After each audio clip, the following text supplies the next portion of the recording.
Not a shy guy. So next up we have Adam Mathews. Adam is in just his second term. Engineer, lawyer, pro-life.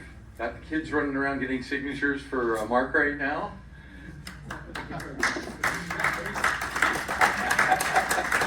Adam, we appreciate you being here. If you want to say a few words about what's happening in Columbus. Absolutely. Thank you so much for having me be here. Thank you for indulging bringing the family. I have a very firm rule. These are two of my middles. I have 5 kids, and I make a very clean rule that if you're going to invite me out to something on a Sunday, I'm going to bring at least a few of my kids. Otherwise, I'm not going to join.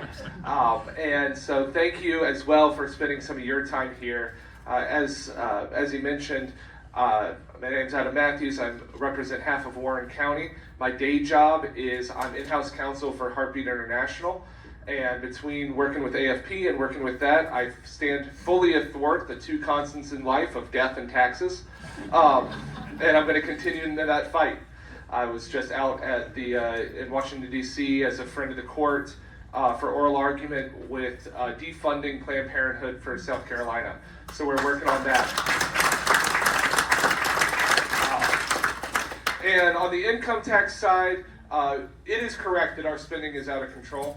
Part of that is many moons ago, we had a Medicaid expansion. Part of what this budget does is bringing back a work requirement for Medicaid.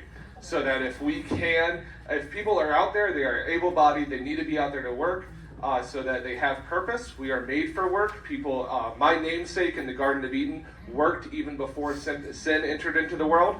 We are made for this.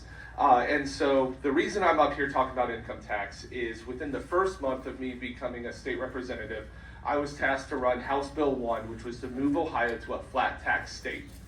And we need to do that. We need to do that 10 years ago. We need to do it 20 years ago.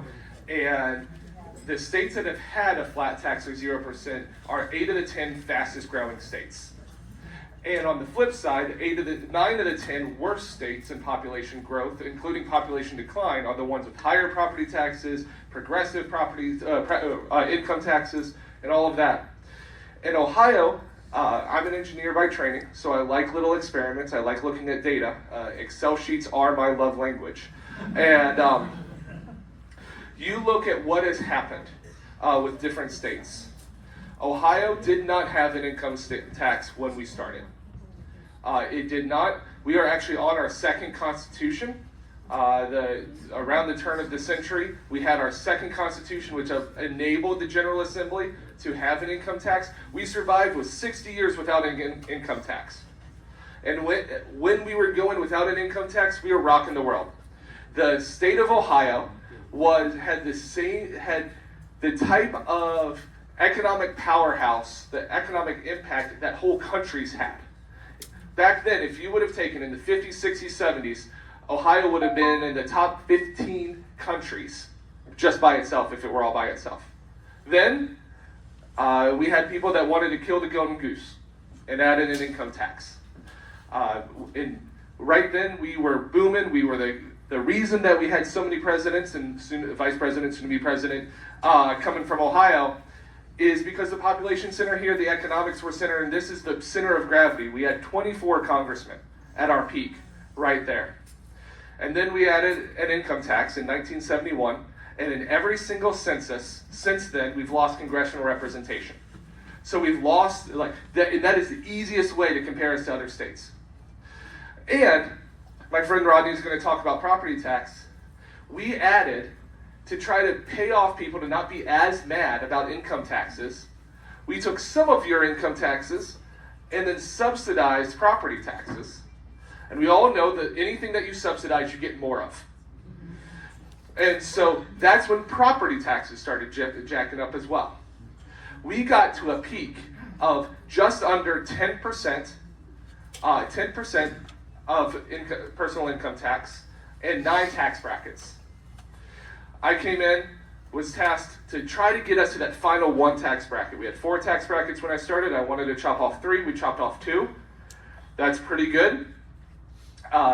We had to make a little bit of trade-offs to get other priorities like universal school choice. So we got that to a $2.2 billion income tax cuts. I'm now back. When I was there under the hood, I saw the same things that Mr. Pita saw, that it is a spending problem. The budgets that we have continue to grow, and there are other opportunities for us to get this type of income without raising sales tax, without going after property taxes. Property taxes after the death tax are the most immoral, terrible taxes. It is government laziness. One aside, Rodney's going to talk about property tax, but property taxes come from the government being too lazy to tax you on what it is. It comes from an agricultural society that was too lazy to count heads of cattle, so they just taxed you on acreage, which doesn't make sense then. It makes even less sense for you just owning your home to tax you for that. It needs to go away, and we will move towards that. Florida is looking at getting rid of the income tax because they got to school choice first. Having school choice allowed them to move property taxes, move school funding off of property taxes and do that. And he's going to talk about the nuts and bolts. But working towards that income tax, we can do it. Senator Lang and I and Rep. Lampton, and we went around the state, did dozens of town halls, north of the state, out to the Appalachia, everywhere, hearing how much will income tax help? How much will getting rid of the income tax help? And we've seen other states do this. North Carolina has been eating our lunch because they have a glide path. They're not at zero yet. They're at flat, they're not at zero, but just signaling that you are on the way to zero gets these large businesses, gets places to say, we will move here in our 5 to 10 year plan. You look at Arizona, who continues to cut. And again, as an engineer, I love controls. Arizona and New Mexico, basically the same location, same weather. Air conditioning and flight allowed people to move that direction. But Arizona's been a flat tax, pro-business, pro-family state. New Mexico has not. Arizona has grown and is doing awesome. New Mexico is not. And we will continue to move that way. We introduced House Bill 30 to get to a flat tax again.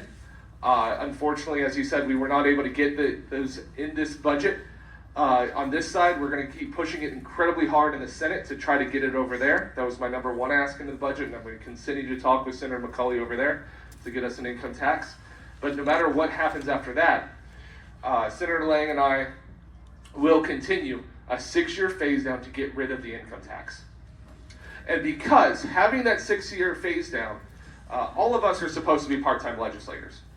And we need to shrink the government, but if we don't have a glide path, if we don't have a numbers, if we just say, well, we're going to have whatever type of budget we're going to have, we'll fill up every dollar of that. And people will spend it on their pet projects, they'll go that way. But if you have a 6-year glide path that says, this is the target, if we want to get to zero in 2030, then we can only spend this much in next budget, and this much in next budget, and this much. Because if you don't have those guardrails, it's not going to happen. And so we continue to have that. We put those numbers out there. We send it to our finance chairs. We send it to leadership. We send it to you so you can keep us accountable on this spending so that we can keep getting rid of that income tax. Because getting rid of the income tax allows businesses to come here, allows the economic pie to continue to grow, and allows Ohio to reclaim where it was before we foolishly killed the golden goose, put an income tax on ourselves, shackled ourselves, and had businesses going all over the country instead of here. So thank you very much for the time. I'm Adam Mathews, and have a good one.